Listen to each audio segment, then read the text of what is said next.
뭐 21도, 뭐 22도, 23도 이렇게 내려가지 않고 다행히 17도에 머물러서 그래도 살만했다라고 하는 것입니다.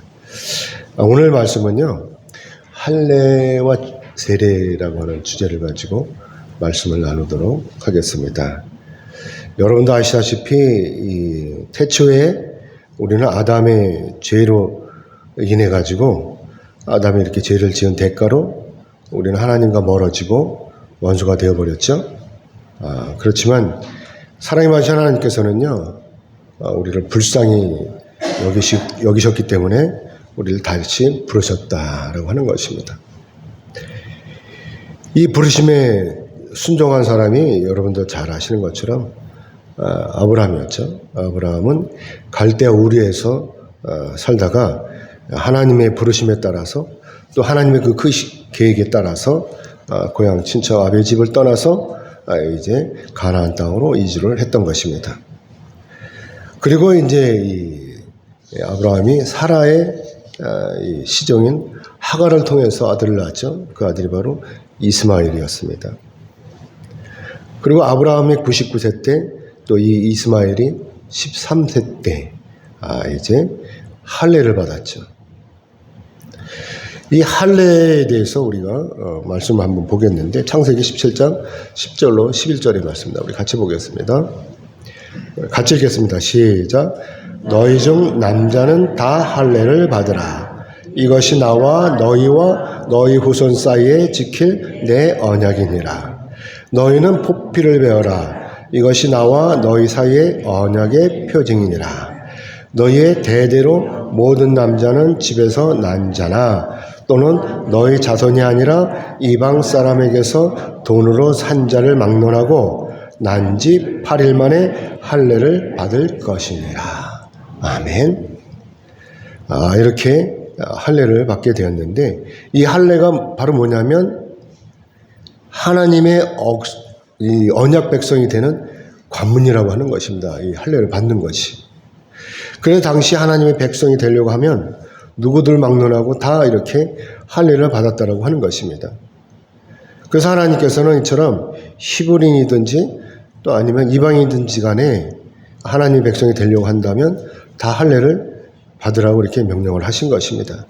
그렇기 때문에 하나님의 이 명령에 따라서 순종함으로 할례를 받으면 누구든지 다 하나님의 언약 백성이 되었다라고 하는 것이죠. 자, 그러면 할례는 이렇다고 치면 그러면 오늘날 세례는 어떤 것이냐라고 하는 것이죠. 이 성경에서 누가는요, 이 세례를 이렇게 설명하고 있어요. 누가복음 3장 3절에서 4절 말씀인데 우리 같이 읽어보겠습니다. 넘겨주세요. 같이 읽겠습니다. 시작. 요한이 요단강 북은 각처에 와서 죄 사함을 받게 하는 회개의 세례를 전파하니 선지자 이사야의 책에 쓴 바 광야에서 외치는 자의 소리가 있어 이르되 너희는 주의 길을 준비하라. 그의 오실 길을 곱게 하라. 아멘. 이렇게 말씀하고 있다고 하는 것입니다. 그래서 이 말씀을 보면은 세례는 뭐냐? 세례는 곧 죄를 회개하는 것이다 라고 하는 것입니다. 아시다시피 우리가 전능하신 하나님을 만나기 위해서는 당연히 죄가 없어야 되는 것입니다. 이 죄를 가지고는 절대로 거룩하신 하나님을 대면할 수가 없고, 그래서 내가 지금 죄인이라고 생각이 된다면 당연히 회개부터 이루어져야 하는 것이죠. 물론 여기서 회개라고 하는 것은 자기 죄를 깨닫고 뉘우치고 반성하는 것으로 끝나는 것이 아니라고 하는 것이죠. 우리가 말하는 이 회개는요, 성경에서 말하는 이 회개는 뭐냐면 그 죄로부터 떨어져 나와서 다시는 그 죄를 짓지 않아야 한다라고 하는 것입니다. 그래서 이 회개를 이 히브리어로 슈브라고 하죠. 슈브는 되돌이킨다라고 하는 것입니다. 되돌이킨. 내가 지금 길을 잘못 가고 있으면 그 길로 계속 가는 것이 아니라 다시 돌아서서 바른 길로 가야 된다라고 하는 것이죠. 자, 여러분, 우리나라에서 도둑 중에서 제일 큰 도둑을 뭐라고 그러죠? 대도라고 그러는데 대도. 큰 도둑을 대도라고 하죠. 자, 그럼 대도하면 여러분 누가 생각나죠? 뭐 제가 얘기 안 해도 아실 거예요, 누군지. 이름은 꼭 밝히긴 좀 그렇지만 아무튼 이 사람은요, 도둑질하다 붙들려가지고 감옥에 들어가서 15년 동안을 감옥 생활을 했어요. 그러면서 이제 이게 감옥에서 생각을 했겠죠. 반성을 하고 뉘우쳤겠죠. 그러면서 이 도둑질이 죄라고 하는 것을 깨닫다고 하는 것이죠. 그래서 이 사람이 이제 회개를 했다는 거예요. 회개하면 그냥 회개하고 끝나는 것이 아니라 회개하고 출소를 해가지고 이제 어떻게 뭘 했어요? 신학을 하고 목사가 됐다고 하는 것입니다.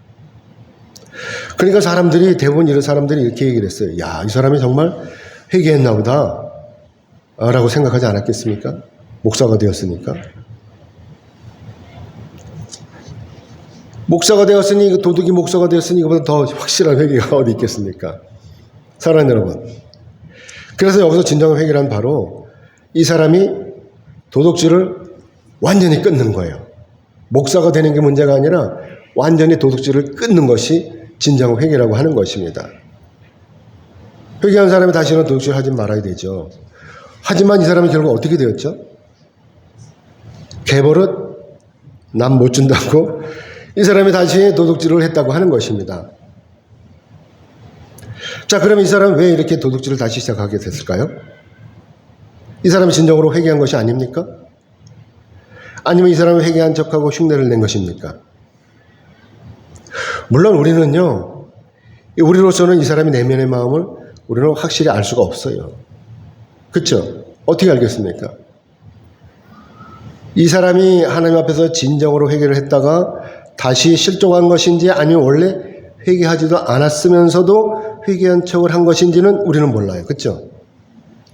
하지만 전능하신 하나님께서는 분명히 아신다라고 하는 것입니다. 그렇기 때문에 우리가 여기서 깨달을 수 있는 것은 우리 인간은 이처럼 넘어지기 쉬운 연약한 존재라고 하는 것입니다. 그리고 우리가 오늘날 진정으로 회개를 한다고 하지만 사실은 우리도 이 사람처럼 언제든지 넘어질 수 있다라고 하는 것입니다. 그러니까 손가락질 할 필요가 없는 거예요. 안 믿는 사람은 손가락질 할 거예요. 안 믿는 사람은.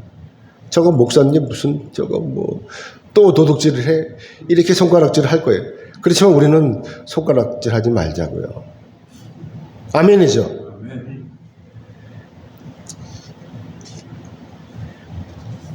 분명 이 사람도 목사가 되기 위해서는요, 교회 갔을 거예요. 그렇죠? 그래서 교인들 앞에서 예수를 영접하겠다고 했을 거예요. 그렇죠? 그리고 교인들 앞에서 하나님의 자녀가 되겠다고 서약을 했을 것입니다. 그리고 목사로부터 성부와 성자와 성령의 이름으로 세례를 받았을 것입니다. 그러니까 신학을 하고 목사가 되지 않았겠습니까?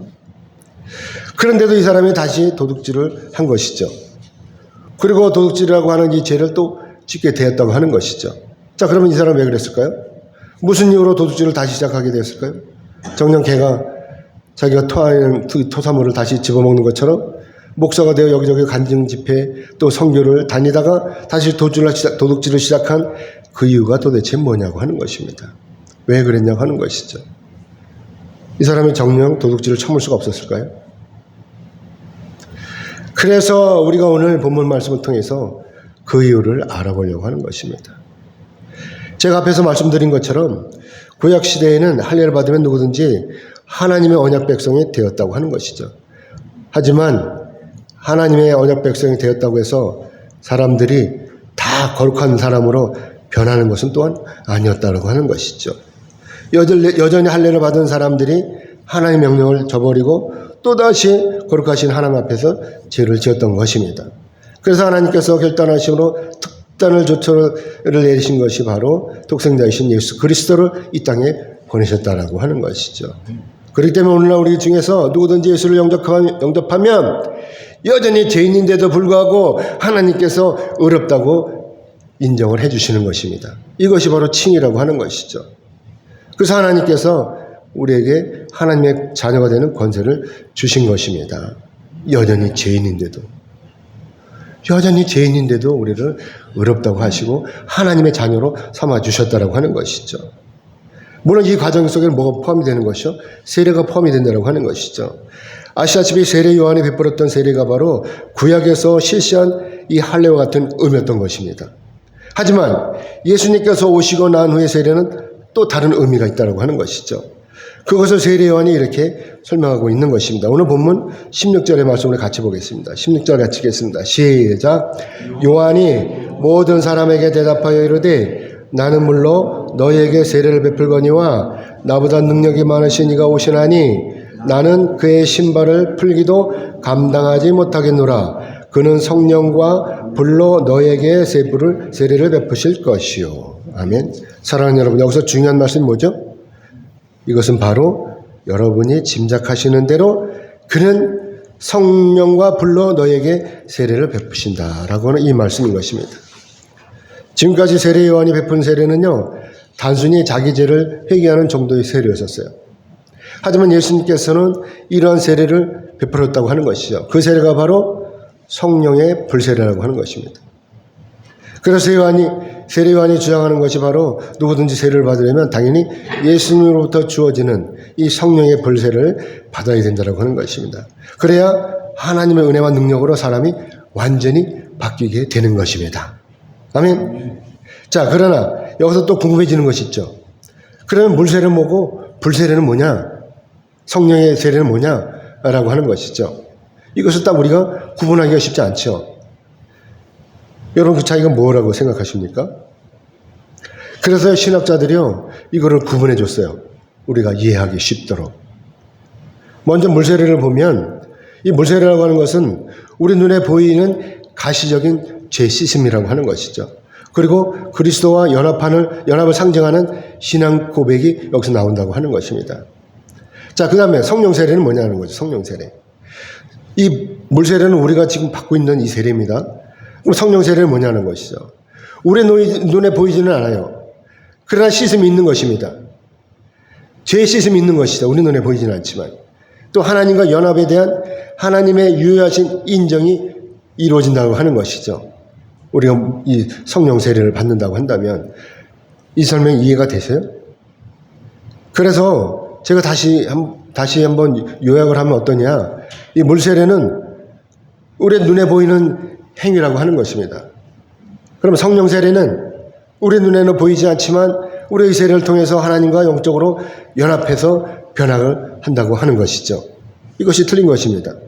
그래서 저는 오늘 본문 말씀에서 이 예수님께서 베푸시는 이 성령 세례가 우리에게 오늘날 어떤 영향을 주는지를 세 가지로 구분해서 말씀을 나누려고 하는 것입니다. 그렇기 때문에 우리가 이 세례를 받으면 첫째는 하늘이 열린다는 것이죠. 그리고 두 번째는 우리가 성령을 받는다고 하는 것입니다. 그리고 세 번째는 우리가 세례를 받으면 하나님께서 너무나 기뻐하신다고 하는 것입니다. 자, 그래서 첫 번째, 우리가 세례를 받으면 하늘이 열린다라고 하는 것을 우리가 보도록 하겠습니다. 오늘 보면 21절의 말씀 같이 보겠습니다. 21절 같이 읽겠습니다. 시작. 백성이 다 세례를 받을세 예수도 세례를 받으시고 기도하실 때 하늘이 열리며. 아멘. 여러분도 아시다시피 세례 요한으로부터 물세례를 받은 사람들은 자기 죄를 회개하는 것으로 그냥 끝쳤어요. 하지만 예수님께서 오시고 난 후에 세례는요, 분명히 다르다고 하는 것입니다. 세례 요한의 세례와 오늘날 우리가 받는 이 세례가 완전히 다르다고 하는 것이죠. 오늘날 우리가 세례를 받으면 우리에게도, 저와 여러분에게도 뭐가 열려요? 하늘이 열린다라고 하는 것입니다. 여러분, 이 말씀이 상상이 되시죠? 아멘이죠? 자, 그러면 우리에게 하늘이 열리면 어떻게 되는지 아십니까? 당연히 저와 여러분이 전능하신 하나님을 만나게 되는 것입니다. 물론 인간인 우리가 하나님을 직접 대면하는 것은 아니죠. 우리가 대면했다, 하나님을 대면했다 그러면 죽었다고 하는 것입니다. 죽지 않고는 만날 수가 없는 것입니다. 그래서 오늘 하나님을 대면했다고 하는 것은 하나님과 영적으로 교통하는 것을 말씀하는 것입니다. 아멘이죠? 아시다시피 하늘이 열리면 우리는 우리의 기도가 하나님 앞에 상달이 되는 거예요. 우리 기도가 하나님 앞에 상달이 되려면 어떻게 되겠어요? 기도를 해야 되는 거 기도 자리에 앉아야 된다고 하는 것입니다. 그동안 우리가 문제가 생길 때마다 혼자서 끙끙거렸어요. 이거 어떡하지? 이거 어떡하면 좋아? 이러고 끙끙거렸어요. 그렇지만 이제 우리가 세례를 받았기 때문에 하늘이 열리는 거예요. 그러니까 어떻게 돼요? 이제 우리가 하나님 앞에 엎드려서 우리의 사정을 다 하나님 앞에 아뢰는 것입니다. 개똥이 어떠고 소똥이 어떠고 누가 어떠고 철수가 어떠고 다 일러 바치는 것입니다. 혼자서 끙끙거릴 필요가 없어요. 거기다가 몸이 아프면 아프다고 얘기를 해야 돼요. 그냥 혼자서 끙끙거릴 필요가 없다고 하는 것입니다. 속이 상해. 속이 상한데도 가만히 있어. 바보예요, 바보. 하나님 앞에 다 잃으면 돼요. 하나님, 저 인간 때문에 도저히 살 수가 없어요. 다 잃는 것입니다. 아멘이죠? 이 곤란한 처지에 떨어져서 그냥 가만히 있는 거야. 고민만 하고. 하나님 앞에 다 얘기해야 되는 것입니다. 그럼 하나님 앞에 엎드려서 하나님, 저한테 이런 문제가 있는데 이 문제 좀 해결해 주세요. 라고 아뢰 수 있는 것입니다. 왜? 하늘이 열렸잖아요. 하늘이 열렸으니까 하나님 앞에 우리가 다 얘기할 수가 있는 것입니다. 그렇기 때문에 오늘날 우리가 세례를 받는 그 이유가 바로 우리의 조물 째시고 전능하신 하나님을 만나기 위해서 세례를 받는다라고 하는 것입니다. 아멘이죠? 자, 그럼 하나님은 어디 계세요, 지금? 하나님 어디 계세요? 하늘에 계세요? 여러분 마음속에 계세요? 어디 계세요? 물론 전능하신 하나님께서는 이미 여러분 마음속에 다 계실 것입니다. 아멘이죠? 하지만 여기서 문제는 뭐냐면 아직 세례를 받지 않으신 분이 저희 말을 이해하지 못하실 거라고 하는 것이죠. 또 하나님의 존재하심도 이해하시지 못할 것이다 하는 것입니다. 하지만 그럼에도 불구하고 제가 오늘 여러분에게 이 말씀을 드리는 것은 오늘날 우리가 이 세례를 통해서 하늘이 열리는 놀라운 반전의 역사를 경험하게 되는 것이기 때문에 그렇다고 하는 것입니다. 그렇기 때문에 여러분들에게는 이런 놀라운 은혜가 있다고 하는 것이죠. 그동안 일개 피조물이었던 저와 여러분이 이 세례를 통해서 조물주이신 우리 하나님과 이 언약 백성이 되는 것은 물론이고 나가서 전능하신 하나님과 교통하는 놀라운 역사를 경험하게 되는 것입니다. 아멘. 그래서 오늘날 우리가 하나님 앞에 엎드려 기도하면 사랑의 하나님께서 반드시 응답해 주시는 것입니다. 그리고 그동안 우리를 괴롭히던 귀신이 떠나가는 거예요. 병든 자가 고쳐지는 것입니다. 배가 고픈데도 배가 채워져요. 아멘이죠. 여러분 배고프다고 한번 해보세요. 하나님 배고파요. 그럼 누가 갖다 줘요. 경험해 보시기 바랍니다. 죽은 자가 다시 살아나는 놀라운 역사가 일어나는 것입니다. 아멘. 그럼 아직도 세례를 받지 않으시는 분 꼭 세례를 받으시기를 주님의 이름으로 축복합니다.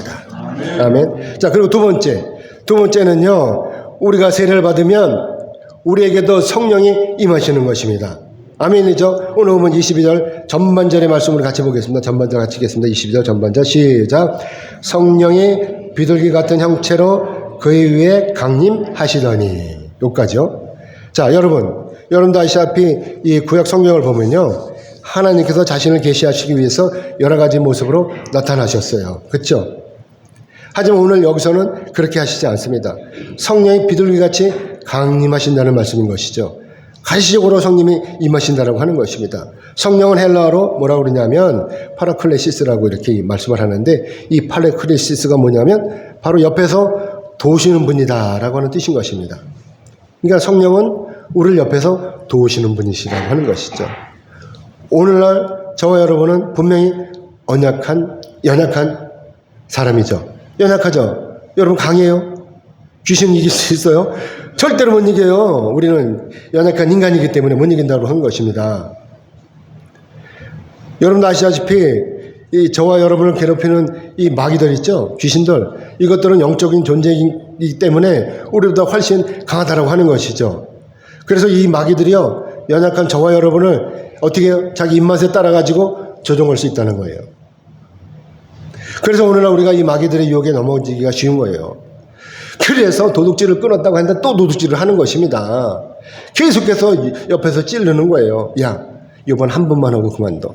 야, 오늘 저 일본 대사관 집에 들어가면 귀정한 게 있대. 그거 가서 훔쳐갖고 나. 야, 그거 팔면 너 엄청나게 돈 벌어. 이제 평생 도둑질 안 해도 살 수 있어. 이렇게 꼬시는 것입니다. 그게 안 넘어가겠어요? 그렇지만 성령께서 계시면 단호히 물리칠 수가 있다라고 하는 것입니다.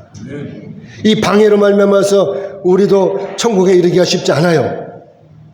저와 여러분이 아무리 예수를 잘 믿는다고 해도 이 방해꾼들인 마귀들이 들러붙으면 여러분 쉽지 않다고 하는 것입니다. 그래서 우리가 오늘 정신을 똑바로 차리고 뭘 해야 돼요? 기도해야 되는 거예요. 성령 충만을 달라고 기도해야 되는 것입니다. 아멘이죠? 그러니까 베드로가 이렇게 말씀하고 있는 것입니다. 베드로전서 5장 8절의 말씀을 같이 보겠습니다. 같이 읽겠습니다. 시작. 근신하라, 깨어라. 너희 대적마귀가 우는 사자같이 두루다니며 삼킬 자를 찾나니. 아멘. 어떻게 했어요? 깨어 있어야 되겠죠. 졸면 안 되는 것입니다. 좀 여기서 근신하라, 깨어라 하는 이 말씀이 뭐예요? 졸지 말고 항상 기도하라고 하는 이 말씀인 것입니다. 물론 우리가 세례를 받으면 성령이 임하셔요. 그렇죠? 하지만 그렇다고 해서 우리가 스스로 이 성령의 능력을 발휘할 수는 없는 것입니다. 왜냐하면 이 일이 전적으로 하나님의 주권이시기 때문에 그렇다고 하는 것이죠. 그래서 우리가 하나님 앞에 엎드려서 기도해야 되는 것이에요. 기도하지 않으면 아무 능력이 나타나지 않습니다. 그래서 우리가 기도하면 성령께서 우리를 도와주신다라고 하는 것이죠. 그래서 기도하는 거예요. 우리가 기도하면 내가 하지 않아도 일이 술술술 잘 풀려요. 아멘이죠? 여러분 경험해 보세요. 정말 경험해 보세요. 일이 잘 풀린 것입니다. 그래서 로마서 8장 26절의 말씀을 같이 보겠습니다. 같이 읽겠습니다. 시작.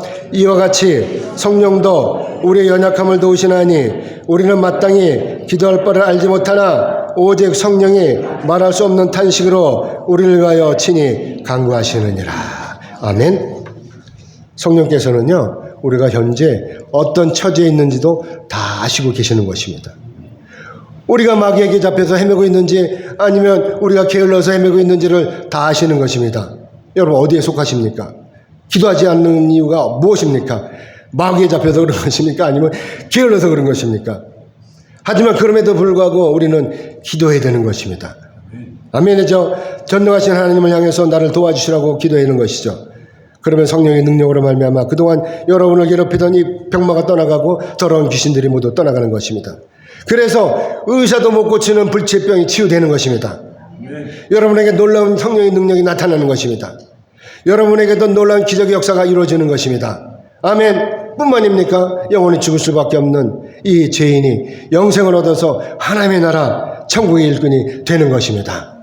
아멘. 사도행전 1장 8절의 말씀을 같이 보겠습니다. 같이 읽겠습니다. 시작. 오직 성령이 너에게 임하시면 너희가 권능을 받고 예루살렘과 온 유대와 사마리아와 땅끝까지 이르러 내 증인이 되리라 하시니라. 아멘. 자, 사랑하는 여러분, 하나님의 자녀가 되기 위해서는 반드시 세례를 받아야 되겠죠. 그렇죠? 물론 여기에는요, 그 대상이 누구든지가 상관이 없어요. 왜냐하면 구원받고 구원받지 못하고는 다 하나님의 주권이기 때문에 그렇다고 하는 것입니다. 그러니까 우리가 주제넘게 미리 판단할 필요가 없는 것이죠. 너는 안 돼. 너는 안 돼. 너는 그러니까 교회 오지 마. 이게 아니라 다 오시라고 해야 된다는 것입니다. 아멘이죠?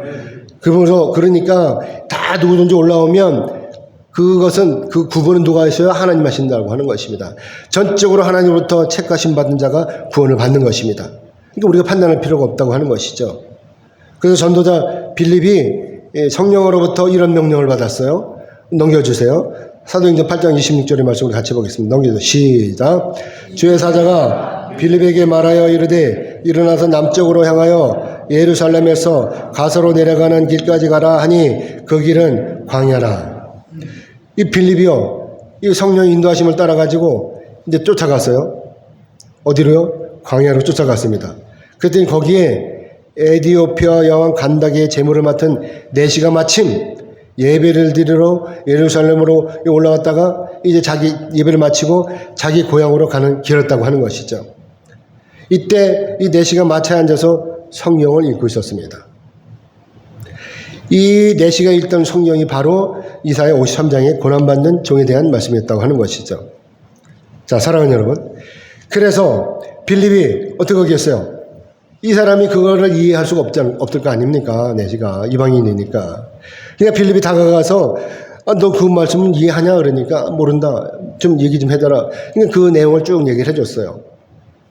그러니까 내시가 어떻게 해요? 그러냐? 그럼 나에게 세례를 베풀어달라고. 그래서 이 마차에서 내려서 길에서 물구덩이에 들어가가지고 세례를 베풀었다고 하는 것입니다. 자, 여러분. 이방인이에요. 이 간닥의 이 재무장관은 이방이었다고 하는 것입니다. 에디오피아 사람입니다. 그런데도 세례를 받은 거예요. 누가 보내서? 성령께서 보내셔갖고 세례를 베풀었다고 하는 것입니다. 그래서 이방인이 어떻게 돼요? 하나님의 자녀가 되었다고 하는 것입니다. 그러니까 우리가 구분할 필요가 없는 것입니다. 그렇기 때문에 누구든지 이렇게 성령이 임하시면요, 빌리처럼 이렇게 가슴이 뜨거워지는 거예요. 어쩔 수 없는 거예요. 그러니까 달려가는 수밖에 없는 것입니다. 기도하지 않으면 이런 능력이 나타나지가 않는다고 하는 것입니다. 그렇기 때문에 오늘 우리도 그저 기도함으로 성령을 받아갖고 성령이 충만하면 성령의 인도하심에 따라서 이렇게 빌리처럼 상대방이 누구든지 간에 붙들고 복음을 증거하게 되는 것입니다. 막 붙들고 하는 거예요. 파키스탄 사람이든 아니면 또 방글라데시 사람이든 무슬림이든 간에 막 전도를 하게 되는 것입니다. 아멘이죠? 그렇기 때문에 복음 전하는 일은 우리 가족이니까 내 형제니까 하는 거 당연히 해야 된다는 거라고 이렇게 하는 고정관념을 버려야 된다고 하는 것입니다. 이방인이라고 해서 절대로 안 된다고 구분해서는 안 된다고 하는 것입니다. 아멘이죠? 그래서 예수님께서 이렇게 말씀하시는 거예요. 마태복음 28장 19절로 20절의 말씀 같이 읽겠습니다. 시작. 그러므로 너희는 가서 모든 민족을 제자로 삼아 아버지와 아들과 성령의 이름으로 세례를 베풀고 내가 너희에게 분부한 모든 것을 가르쳐 지키게 하라. 볼지어다 내가 세상 끝날까지 너희와 항상 함께 있으리라 하시니라. 아멘. 그러니까 여러분들 망설이지 마시고 누구든지 붙들고 복음을 전하시기를 주님의 이름으로 축복합니다. 아멘. 자, 그리고 세 번째 우리가 세례를 받으면 어떻게 돼요? 하나님이 기뻐하신다라고 하는 것입니다. 오늘 보면 20여의 말씀 우리 하반절 같이 읽겠습니다. 아까 다음부터 같이 하늘로부터 다시 읽겠습니다. 시작. 하늘로부터 소리가 나기를 너는 내 사랑하는 아들이라 내가 너를 기뻐하노라 하시니라. 아멘.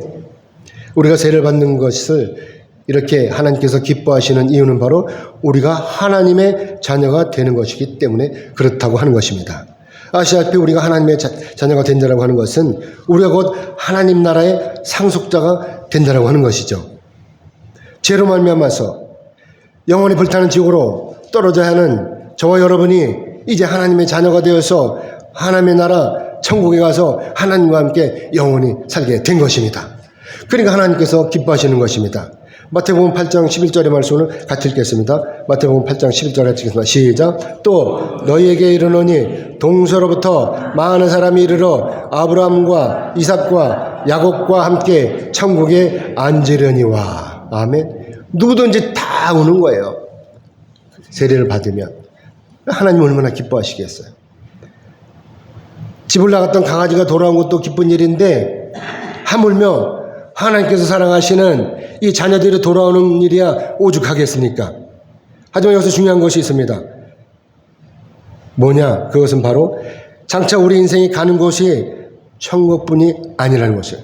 천국만 있는 것이 아니라고 하는 것이죠. 뭐가 있어요? 영원히 불타는 뜨거운 지옥도 있다라고 하는 것입니다. 물론 우리와 저와 여러분은 이미 하나님의 자녀가 되었기 때문에 분명히 천국에 갈 것입니다. 아멘. 이거 믿죠?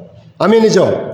하지만 저와 여러분이 사랑하는 가족 또는 친지 또는 이웃들 이들이 아직도 예수를 믿지 않고 있으니까 장차 어디로 가겠냐 하는 것이죠. 우리 여기서 심각하게 고민해야 되는 것입니다. 어디로 가겠어요? 그냥 저는 이 생각만 떠올리면 밤잠이 안 와요. 우리 형제들이 아직도 예수를 믿지 않는 분들이 있기 때문에 밤잠이 오지 않는 것입니다. 여러분 괜찮으세요? 사랑하는 여러분, 그래서 우리가 여기서 잠시 생각을 해보자고 하는 것입니다. 온 세상이 불타는 그런 종말의 때에 우리는 분명히 예수님과 함께 천국에 갈 것입니다. 종말의 때가 오면 지진이 일어나고 난리가 난다고 하지 않았습니까? 하지만 여러분이 사랑하는 그 사람은 그냥 거기 불타는데 그냥 있는 거예요. 그리고 지옥으로 빨려 들어가는 것입니다. 이걸 가정해 보십시오. 그러면 여러분 때 마음이 어떻겠습니까?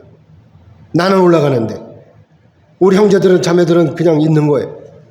요한계시록 20장 13절로 15절 같이 읽겠습니다. 같이 읽겠습니다. 시작. 바다가 그 가운데에서 죽은 자들을 내주고 또 사망과 음부도 그 가운데서 죽은 자들을 내주매 각 사람이 자기 행위대로 심판을 받고 사망과 음부도 불못에 던져지니 이것은 둘째 사망 곧 불못이라 누구든지 생명책에 기록되지 못한 자는 불못에 던져지리라. 아멘. 사랑하는 여러분, 오늘 우리가 들어갈 곳이 천국이라는 거 여러분 확실히 믿죠? 이런 천국이 있다고 한다면 당연히 죄인들이 들어가야 할 지옥도 분명히 존재한다고 하는 것입니다. 그렇기 때문에 장차 종말의 때에 죄를 지은 악인이나 예수를 믿고 선한 일을 한 사람이나 도대체 구분이 없다면 오늘 누가 예수를 믿겠는가 하는 것입니다. 분명히 구분이 있기 때문에 우리가 예수를 믿는 것입니다. 아멘이죠? 그렇기 때문에 우리가 전도를 우리가 세례를 베푸는 것입니다. 물론 우리가 예수를 믿는 일이 쉽지만은 않습니다. 왜 그러겠어요? 왜 우리가 예수 믿는 게 쉽지 않습니까? 죄를 짓는 경우는요, 내가 가만히 있어도 죄를 져요. 그렇죠? 가만히 있으면 죄를 짓는 거예요. 가만히 있어도 죄를 짓게 됩니다. 하지만 예수를 믿는 일은요, 보통 일이 아닌 것입니다. 내가 나서서 무언가를 실제로 행동에 옮기게 되는 것이죠. 그렇죠? 그래서 오늘날 예수 믿는 것이 어려운 것이고, 그래서 우리가 이 어려운 일을 감당하게 하나님께서 기뻐하시는 것입니다. 하나님께서 기뻐하시는 일을 바울은 이렇게 설명하고 있어요. 빌립보서 2장 15절의 말씀 같이 보겠습니다. 같이 읽겠습니다. 시작. 이는 너희가 흠이 없고 순전하여 어그러지고 거스르는 세대 가운데서 하나님의 흠없는 자녀로 세상에서 그들 가운데 빛들로 나타내며. 그렇죠? 그냥 어둠 속에서 그냥 어울렁 이렇게 살면 괜찮아요. 근데 우리는 예수를 믿기 때문에 빛이 되어서 빛을 발해야 되는 것입니다. 그냥 그들과 함께 어울려 사는 것이 아니라 우리는 빛을 발해야 되는 것이죠. 그래서 하나님께서 우리가 이처럼 세상에 빛이 되는 것을 기뻐하신다라고 하는 것입니다. 어둠 속에 살며 있는 이 사람들의 우리가 빛이 되어서 소망이 되는 것입니다. 나를 희생함으로 남을 배려하는 것입니다. 내가 먼저 좋은 자리를 차지하려고 다른 사람을 미쳐내는 것이 아니라 내가 먼저 다른 사람에게 내 자리를 좋게 생각하는 그 자리를 양보하는 것입니다. 아멘이죠? 자, 여러분 이것이 가능하십니까? 여러분 가능하세요? 그래서 우리의 이런 믿음이 필요한 것입니다. 힘들잖아요. 그렇죠? 그래서 이런 믿음이 필요한 것입니다. 히브리서 11장 6절의 말씀입니다. 같이 읽겠습니다. 넘겨주세요. 같이 읽겠습니다. 시작. 믿음이 없이는 하나님을 기쁘시게 못하나니 하나님께 나아가는 자는 반드시 그가 계신 것과 또한 그가 자기를 찾는 자들에게 상 주시는 이심을 믿어야 할지니라. 아멘. 아무쪼록 하나님께서 상 주시는 이심을 믿고 나아가시는 저와 여러분이 되시기를 주님의 이름으로 축복합니다. 아멘. 이제 말씀 맺겠습니다. 하나님께서는요, 우리가 변하여 완전히 새 사람이 되기를 원하십니다. 우리가 하나님의 자녀가 되는 길은 예수 그리스도를 구주로 영접하는 거예요. 이 길밖에 없습니다. 그리고 성부와 성자와 성령의 이름으로 세례를 받고 완전히 새 사람이 되는 것입니다. 아멘. 우리가 세례를 받는 이유를 바울은 이렇게 설명하고 있어요. 로마서 6장 4절의 말씀을 같이 읽겠습니다. 같이 읽겠습니다. 시작. 그러므로 우리가 그의 죽으심과 합하여 세례를 받음으로 그와 함께 장사되었나니 이는 아버지의 영광으로 말미암아 그리스도를 죽은 자 가운데서 살리심과 같이 우리로 또한 새 생명 가운데 행하게 하려 함이라. 아멘. 그래서 오늘날 우리의 이 세례가 아주 중요한 것이라고 하는 것이죠. 그래서 우리의 이 세례가 교회 생활을 하는 이 조건이 아니라 그냥 교회 생활을 하기 위해서 세례를 받는 것이 아니라 나를 완전히 죽임으로 말미암아 예수님과 한 몸이 되는 길이라고 하는 것입니다. 그리고 나아가서 내가 전능하신 하나님의 자녀로 완전히 새 삶으로 탈바꿈을 하게 되는 길이라고 하는 것입니다. 그래서 우리가 오늘 이 세례를 받는 것이고, 그래서 우리가 이 세례를 받으면 하늘이 열리고 성령께서 우리에게 임하시는 것입니다. 그래서 내가 성령의 능력으로 말미암아 귀신을 쫓아낼 수가 있는 것이고, 또 성령의 능력으로 말미암아 병마를 쫓아낼 수가 있는 것이고, 그래서 이 성령의 능력으로 말미암아 남을 위해서 나를 희생함으로 내 자리를 내어줄 수가 있다라고 하는 것입니다. 아멘. 그러므로 바라옵기는 여기 계신 여러분 모두는 성령의 도우심으로 말미암아 완전한 새 사람이 되시기를 주님의 이름으로 축복합니다. 아멘.